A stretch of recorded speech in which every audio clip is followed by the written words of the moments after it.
Hello students, how are you? All well?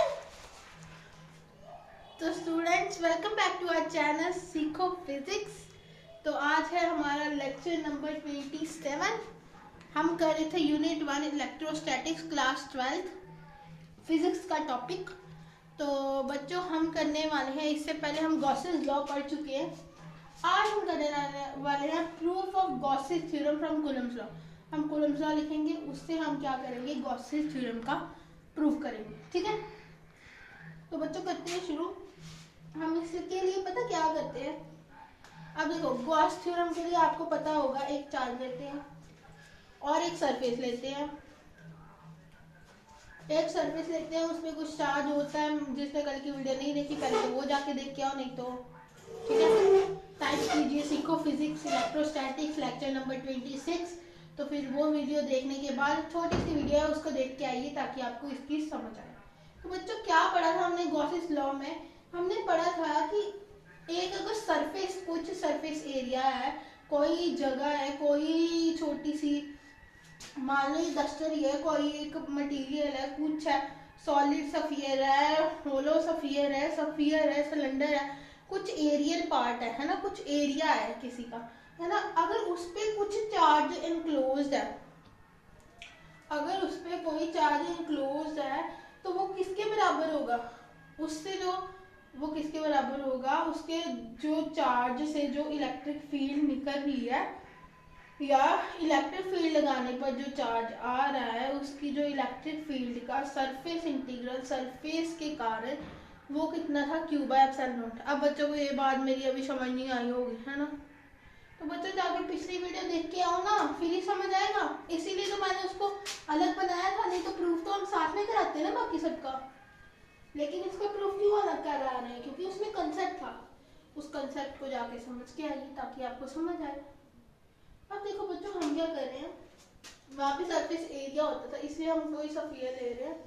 मान के चल रहे हैं कि उस पर टोटल चार्ज जो इंक्लोज है ना, सारा चार्ज मिला के वो क्यू चार्ज इंक्लोज है। ठीक है, और हम क्या कर रहे हैं, और इस सफियर का हम रेडियस मान रहे हैं आर, रेडियस आर, और मान रहे हैं बच्चों हम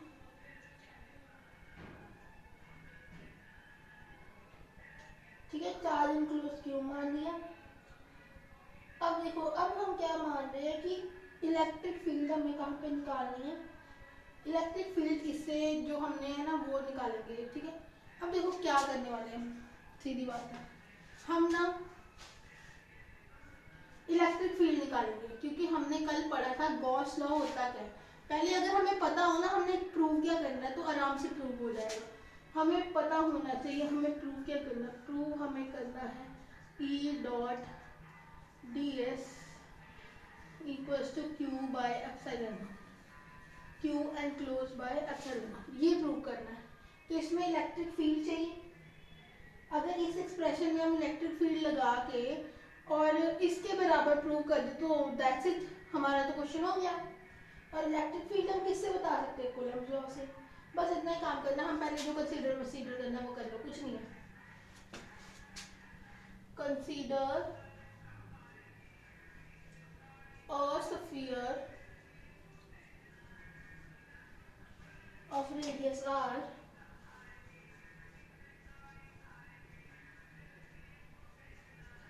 and q be the charge enclosed on the surface। हम मान लेते हैं कि जो q है वो टोटल चार्ज है इनक्लोज है सरफेस पे, and q be the charge total charge enclosed on a surface,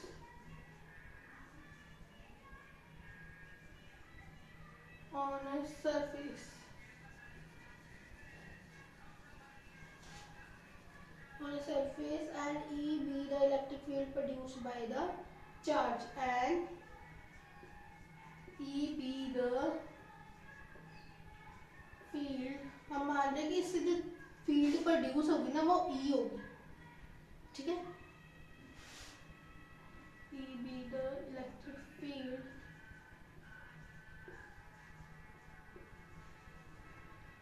produced by the charge by the charge. ठीक है, अब देखो इसके बाद क्या करना है। अब देखो इतना बड़ा सा है सरफेस, है ना, सरफेस तो ये सारा है। अब देखो इससे तो हमारा काम नहीं बनने वाला। अगर हम इतना बड़ा सरफेस देखेंगे, सॉलिड स्फीयर कितना बड़ा होगा, तो हम उससे तो नहीं निकाल पाएंगे ना इलेक्ट्रिक फील्ड। हम एक छोटा सा सरफेस कंसीडर कर लेते हैं, उसको लेकर चलते हैं और उससे निकाल देते हैं। ठीक है, बस छोटा सा सरफेस भी हम क्यों ले रहे हैं, कुछ बच्चों को होगा वो भी क्यों ले रहे हैं जी। अरे हम पता क्या करते हैं, एक छोटा सा एलिमेंट ले लेते हैं ताकि हम उससे ना एरिया वेक्टर देख सके। अब ठीक है, अब ठीक है, हम सरफेस का छोटा सा पार्ट इसलिए लेते हैं ताकि हम क्या देख सके, एरिया। ठीक है, तो देखो हमने ये माना, ये सरफेस छोटा सा सरफेस। ठीक है, क्या लिखो, consider a small element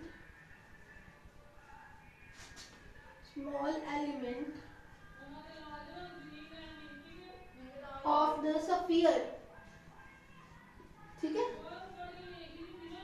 of the sphere. ठीक है, हम स्मॉल एलिमेंट ले रहे हैं किस लिए, ताकि हम एरिया वेक्टर को कर पाए। अब देखो बच्चों ये तो स्फीयर है, ये तो एक जैसे ही रहने वाला है सारी जगह, एक गोल सा है, लोकस है, इसकी कोई मतलब की वो नहीं है, सारी तरफ से एक जैसा। अगर हम देखो बच्चों सिलेंडर की बात करें, वो आगे से कर्व्ड है और बीच में से वो रेक्टेंगल है ना, तो बच्चों अलग अलग है ना, उसे देखना अलग अलग तरीके से अलग अलग है ना। अगर देखे सिलेंडर, इसको ही देखो बच्चों, ये अगर सिलेंडर है, इसका कर्व शेप है और इधर से इसका ऐसे वाला शेप है, दैट मीन्स इरेगुलरिटी नहीं ना है। जब एरिया वेक्टर देखेंगे तो अलग अलग होगा, इधर से देखेंगे तो ये होगा एरिया वेक्टर की डायरेक्शन, और इधर से देखेंगे तो ये होगा।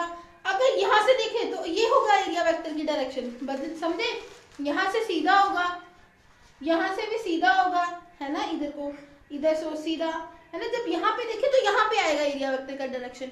इसलिए हम एक स्मॉल एरिया लेते हैं। जब हम ऐसी फिगर्स लेंगे ना, तो तब हम उसके अलग अलग रीजन्स को लेट करेंगे। तब हम अलग अलग रीजन लेट करेंगे। तो एक ही जैसा है तो इसका एक ही रीजन लेट करें। पता चला रीजन क्यों लेट करते हैं, क्यों एक स्मॉल एलिमेंट लेते हैं, क्यों नहीं हम सारा लेते, समझे आप, इसीलिए। अब देखो, अब मेरे को बताओ, ठीक है, स्मॉल एलिमेंट हमने ले लिया। अब मेरे को बताओ कि यहाँ का इसका एरिया वेक्टर किधर को, इधर को है ना, नॉर्मल इधर को, ये इसका एरिया वेक्टर। अरे ये ऐसा स्फीयर है तो इसका एरिया वेक्टर भी तो ऐसा ही होगा ना। तो अगर मैं इसको ऐसे देखूं तो ऐसे ही है ना, इधर को ही है ना, ये तो ऐसे पड़ा है ना, इसको आप ऐसे मत लेकर चलो ना। अगर ऐसे रखोगे तो इलेक्ट्रिक फील्ड तो आएगा ही नहीं, फ्लक्स तो आने नहीं वाला।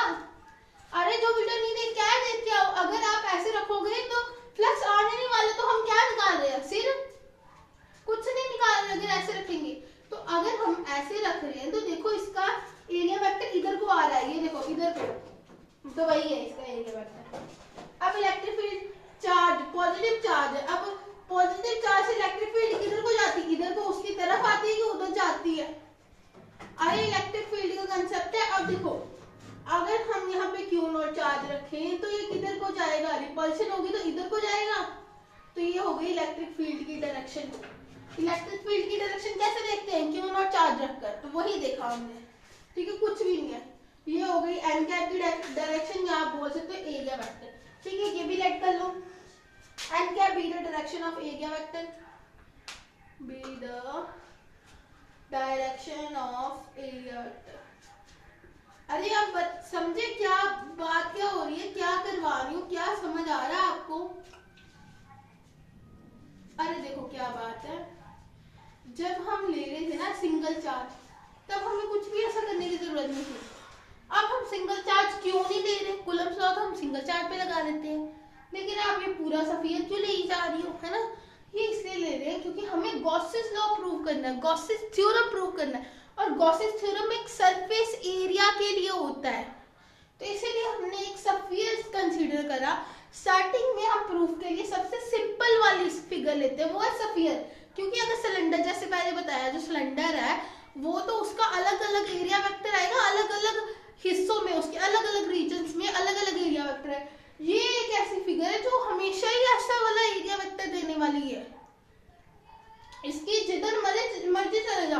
एरिया वेक्टर की डायरेक्शन वही रहने वाली है। अब देखो पॉजिटिव चार्ज तो इलेक्ट्रिक फील्ड इधर को आएगा, ठीक है ना, क्यू नॉट चार्ज रखकर देखते हैं ना हम इलेक्ट्रिक फील्ड की डायरेक्शन, तो दोनों पॉजिटिव है तो रिपल्शन करेगा, तो इलेक्ट्रिक फील्ड की डायरेक्शन इधर को आ गई। अब मेरे को बताओ आगे, ठीक है, ये हमने सब कुछ सेलेक्ट करा है, स्फीयर है, रेडियस आर है, ठीक है। अब Q be the total charge enclose on a surface and E be the electric field, ठीक है। टोटल चार्ज इनक्लोज कितना है सरफेस पे, वो क्यू है, ठीक है। और ई क्या मानी हमने, इलेक्ट्रिक फील्ड जो कौन जनरेट कर रहा है, क्यू, ठीक है। क्यू से कितनी इलेक्ट्रिक फील्ड निकल के आ गई वो हम मान रहे हैं ई, ठीक है। अब तो बच्चों कूलम्ब लॉ लगाना है, अब तो कुछ नहीं है, तो बच्चों निकाल लगाते हैं कूलम्ब लॉ, ठीक है। कूलम्ब लॉ लगा दें अब, तो बच्चों पता क्या करो, आप लिखो फ्रॉम कूलम्ब लॉ या अकॉर्डिंग टू कूलम्ब लॉ, जैसे आपको अच्छा लगे बच्चों, फ्रॉम कूलम्ब लॉ। अब कूलम्ब लॉ से हम क्या लिख सकते हैं, फोर्स लिख लो या इलेक्ट्रिक फील्ड लिख लो। इलेक्ट्रिक फील्ड भी तो फोर्स से आती ही, आप सीधा इलेक्ट्रिक फील्ड लिखना चाहते हैं इलेक्ट्रिक फील्ड लिख लो, अगर आप फोर्स लिखना चाहते हो तो फोर्स लिख लो। अगर फोर्स लिखते हो दोनों तरफ से आप ठीक हो, क्योंकि फोर्स से आपको इलेक्ट्रिक फील्ड पे जाना ही पड़ेगा, आप फोर्स लिख लो, ठीक है। क्या होता था के Q1 Q2 by R square, तो यहाँ पे Q1 Q2 नहीं है क्योंकि एक ही चार्ज है, जब एक ही चार्ज होते दूसरा क्या लेते हैं, टेस्ट चार्ज लेते हैं, ठीक है। जब एक ही चार्ज हो ना, अगर पहले आपने वीडियो देखी है तो मैंने उसमें बताया था बहुत क्लियरली, अगर नहीं भी देखी तो लिख लो, इतनी सी चीज तो देखने में क्या जाना है, इतनी चीज आप लिख लो कि अगर चार्ज सिंगल चार्ज के लिए हम कुछ देख रहे हैं फोर्स, तो हम उसके आसपास टेस्ट चार्ज रखते हैं, ठीक है। लिख लो please, have a note of it. तो ठीक है बच्चों, अब लिखते हैं फोर्स क्या क्या फॉर्मूला होता था, 1/4 पाई एप्सिलॉन नॉट, एक क्यू है हमारे पास, एक क्यू नॉट है, और डिस्टेंस कितना है आर, आर का रेडियस है तो आर ही लेंगे, अपॉन आर स्क्वायर, ये हमारे पास क्या आ गई फोर्स। अब देखो इसी से इलेक्ट्रिक फील्ड निकाल दो। अब मेरे को बताओ इलेक्ट्रिक फील्ड कितनी होती है, अरे इलेक्ट्रिक फील्ड कितनी होती है, इलेक्ट्रिक फील्ड होती है फोर्स बाय क्यू नॉट, तो फोर्स क्या है हमारे पास 1/4 pi epsilon nought Q nought by R square upon ये वाला क्यू नॉट, ये क्यू नॉट आपस में मर गए तो क्या बचा 1/4 pi epsilon nought Q by R square. पता चला, ये तो सिंपल था, ठीक है ना। एफ बाई क्यू नॉट था, एफ की वैल्यू पुट करी, क्यू नॉट काटते तो ये आ गया, ठीक है। ई की वैल्यू आ गई हमारे पास। अब क्या करना है, अब तो छोटा सा रह गया। अब देखो मेरे को बताओ फ्लक्स क्या होती है, फ्लक्स क्या होती है, फ्लक्स होती है ई डॉट डी एस, ठीक है ना, ई डॉट डी एस होती है ना, तो लिखते हैं। अरे फ्लक्स का भी मैं अलग लेक्चर ले चुकी हूँ, आप उसको जाकर देख लेना, सीखो फिजिक्स लिख के इलेक्ट्रिक फ्लक्स लिख कर इलेक्ट्रोस्टैटिक लिख कर, तो आपको मिल जाएगा। ये लो ऐसे था ना, फाई की वैल्यू ई डॉट डी एस, फ्लक्स की वैल्यू। अब इसको आगे सॉल्व करो तो क्या हो जाएगा, डॉट प्रोडक्ट को हम कैसे लिखते थे, E D S cos theta, theta. अब थीटा क्या था, अरे बच्चों याद करो थीटा क्या था, जल्दी जल्दी किसको याद आ गया, very good very good very good. अब देखो थीटा किसके बीच में होता था, एरिया वेक्टर और इलेक्ट्रिक फील्ड में। अब बताओ इस दोनों में कितना एंगल है, देखो दोनों सेम डायरेक्शन में, तो एंगल कितना है, 0 0 है, थीटा कितना है 0, तो यहाँ पे थीटा 0 हुआ, तो cos 0 कितना होता है 1 होता है, ये तो जी हो गया 1, तो क्या बचा है इंटीग्रेशन में ई डी एस। अब देखो ई तो कांस्टेंट है, उसको बाहर ले लो, है ना। कांस्टेंट क्यों है, मैं तब भी बताया था, मैथ्स वाले बच्चों को तो पता होगा कि अगर जब जो डी के साथ लगा होता है बस उसी के इंटीग्रेशन में हम रखते हैं, बाकी सबको बाहर भेज देते हैं। अगर कुछ भी नहीं है तो वो भी हम कुछ भी नहीं है एक्स वाला तो नहीं रखेंगे, सिर्फ डीएस को ही रखेंगे। सरफेस इंटीग्रल, ठीक है, ये सरफेस इंटीग्रल होता है, यहाँ पे मैंने बताया था नीचे एस लगाते हैं, ताकि सरफेस इंटीग्रल क्यों होता है, क्योंकि हम सरफेस एरिया ले रहे हैं इसलिए सरफेस इंटीग्रल। जब लाइन में लेते हैं तो लाइन इंटीग्रल होता है। अब सरफेस इंटीग्रल है, और ये गोला किस लिए लगाते हैं, क्लोज सरफेस है इसलिए, ठीक है। अब आगे, अब ये ई बाहर आ जाएगा, डीएस को रखो बीच में। अब डीएस की इंटीग्रेशन क्या होगी, अरे जब डीएक्स की इंटीग्रेशन क्या होती है, एक्स होती है, उसी तरह डीएस की क्या होगी, एस होगी, ई एस। अब एस क्या है, S is the area of the sphere, ये पूरे स्फीयर का area, S is the area of sphere,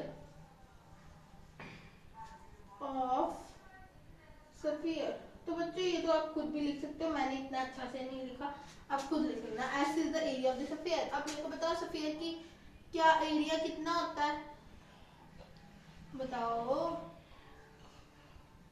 कितना होता है स्फीयर का एरिया, 4 पाई आर स्क्वायर। अब ई की वैल्यू भी पुट कर दो, ई की वैल्यू ये है ना, ये देखो पुट कर दो, ई की वैल्यू क्या है, 1/4 पाई एप्सिलॉन नॉट, ये रखी ना आपने, ई की वैल्यू क्या है, ये देखो 1/4 pi epsilon nought Q by R square, 1/4 pi epsilon nought Q by R square, Q by R square. अब ऐसा area of the sphere, area of the sphere कितना होता है, 4 पाई आर स्क्वायर, है ना, हम करते थे ना 10th में भी करा होगा आपने, एरिया ऑफ सिलेंडर ये सब निकालते थे। तो बच्चों ये 4 पाई से 4 पाई कट गया, आर स्क्वायर से आर स्क्वायर कट गया, तो फाई की वैल्यू क्या आ गई, ये क्यू बचा अकेला और नीचे बचा एप्सिलॉन नॉट। तो बच्चों यही तो प्रूव करना था, यही तो प्रूव करना था। आप यहाँ पे फाई लिखो या ई डॉट डी एस लिखो, मर्जी आपकी, ये लो hence proved, this is the result that we want. अरे दोबारा देख लो, अरे देखो है क्या, और यहाँ पे लिखा ना E dot D S equals to Q by epsilon not, तो फाई की वैल्यू क्या आती है, ई डॉट डी एस, आप इसे phi equals to Q by epsilon बोलो, E dot D S equals to Q by epsilon बोलो, सब कुछ तो ठीक है, इधर लिख लो आप ऐसे, phi equals to E dot D S equals to Q enclosed by epsilon. अब ये क्यू एनक्लोज्ड वाला ही है, ये पूरे इस स्फीयर पे ही है ना चार्ज, बाहर वाला तो नहीं लिया ना मैंने, अंदर वाले ही ले रही हूँ, तो हम इसे क्यू एनक्लोज्ड भी बोल सकते हैं। देखो क्या करा, कूलम्ब लॉ लगाया, फोर्स निकाला, अब हमें पता है हमारे एक्सप्रेशन में ई है, तो हम ई निकालेंगे ना, तो ई क्या होता है, फोर्स बाय क्यू नॉट, तो फोर्स ई की वैल्यू आ गई हमारे पास। अब हमें पता है किस में पुट करनी है, फ्लक्स की वैल्यू में, ई डॉट डी एस में। हमें तो यही बताना है, E dot D S left hand side लेकर राइट हैंड साइड को प्रूव कर दो। हमने क्या किया, जैसे मैथ में नहीं करते, ये लेफ्ट हैंड साइड ली, इसमें ई की वैल्यू भरी और इसका इंटीग्रेशन करा, और लेफ्ट हैंड साइड को प्रूव कर सॉल्व करते करते राइट हैंड साइड यहाँ तक पहुंच गए। ये देखो क्या करा, वो भी देख लो, ई डॉट डी एस लिया, लेफ्ट हैंड साइड ली, अब उसको क्या करा, डॉट प्रोडक्ट को खोला, कॉस थीटा बन गया, थीटा दोनों में हम पहले देख चुके थे, एरिया वेक्टर इस तरफ को, इलेक्ट्रिक फील्ड भी इस तरफ को, तो थीटा हो गया 0, कॉस 0 1 होता है, ठीक है ना, इधर लिख लो theta equal to 0, that's why cos 0 कितना होता है 1, तो बन गया ई डी एस। फिर ई बाहर ले लिए क्योंकि ई कांस्टेंट है, क्योंकि हम इंटीग्रेशन उसी के साथ करते हैं जो डी के साथ लगा होता है। अब एस तो है नहीं इधर कुछ भी, तो हमने डी एस ही रखा अंदर, डी एस की इंटीग्रेशन कितनी होती है एस, क्योंकि integration of D x x होता है, तो इंटीग्रेशन ऑफ डी एस क्या होगा, एस होगा। तो अब एस क्या है, एरिया ऑफ द स्फीयर, ये पूरा एरिया ना, ये डी एस छोटा सा एरिया है, इधर लिख लो ना, डी एस हम क्या ले रहे हैं, ये छोटा सा एरिया, जो हमने छोटा सा स्मॉल एलिमेंट लिया है ना, वो क्या ले रहे हैं, डी एस, यहाँ पे लिख लो स्मॉल एलिमेंट डी एस, ठीक है, हम छोटा सा एलिमेंट ले रहे थे डी एस, ठीक है। अब वो पूरा एस इतना सा एरिया था, अब ये पूरा एरिया के लिए आ गया एस, अब एस क्या हो गया, पूरे सरफेस का एरिया, वो क्या हो गया 4 पाई आर स्क्वायर। अब 4 पाई आर स्क्वायर 4 पाई आपस में कट गए, आर स्क्वायर आपस में कट गए, क्या बचा, क्या एनक्लोज्ड बाय एप्सिलॉन नॉट। तो बच्चों यही था Gauss theorem from the Coulomb's law. तो okay बच्चों, that's it for today. Hope you like the video. Please like, share and subscribe to my channel Seekho Physics. Also press the bell icon as well. If you have any doubt, you can comment below. Thanks for watching. Bye.